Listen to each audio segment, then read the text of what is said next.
John Nadler, Freeport-McMoRan was out with lower earnings this morning. They were half of what they were last year. Will this set the tone for the miners?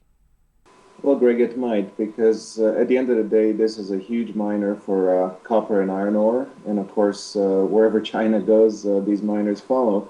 Unfortunately for them, China's basic appetite for commodities seems to be ebbing.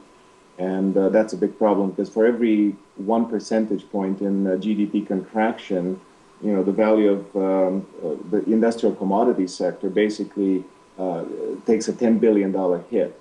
That said, Nomura maintains a neutral rating on Freeport because the company is really in a better cash position than some of its rivals.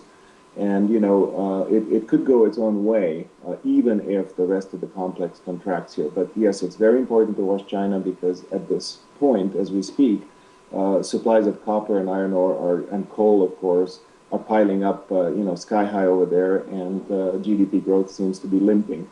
So we have to be a very careful eye on this sector. And what about specifically for gold? I know Freeport-McMoRan does a lot of different metals, but when you look at gold in particular, does supply even matter, or does it all come back to Bernanke? Well, I think that supply certainly matters in the gold market.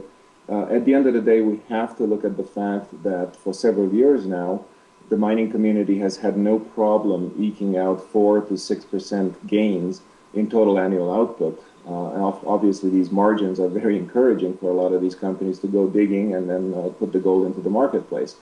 So that is something that we have to watch, along with secondary supplies, of course, of scrap metal.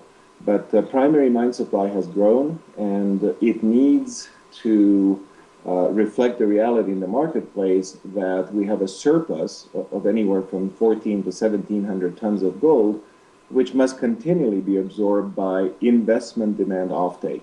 Now, that hasn't been so robust, of course, in the last 10 months or so, specifically along the ETF sector and the retail physical investment demand, which has been flagging. So at the end of the day, that reverts back to Bernanke because at the core of it all is this strength in the dollar. And of course, in the wake of 2 QEs and 2 twists, the dollar has refused to roll over and die. In fact, it's soared to, multi-year highs, and this is what's keeping a lid on prices. So that surplus needs to be absorbed. If it's not, obviously the market will have to clear at a lower price. And what price would that be? Where does it become unprofitable for miners to keep digging? Well, on a cash cost basis, the aggregate average for these folks is $630. You could even take all-in costs and still be under the 4-digit paradigm for them. So I don't think they would have any problems or begin shuttering mines down if gold were in fact to dip down to the $1,200 or $1,300 level that some of the analysts I've been reading have been alluding to. If we get below 1,000 for some reason, then I think we could have an issue of some of the marginal producers really starting to rethink this equation.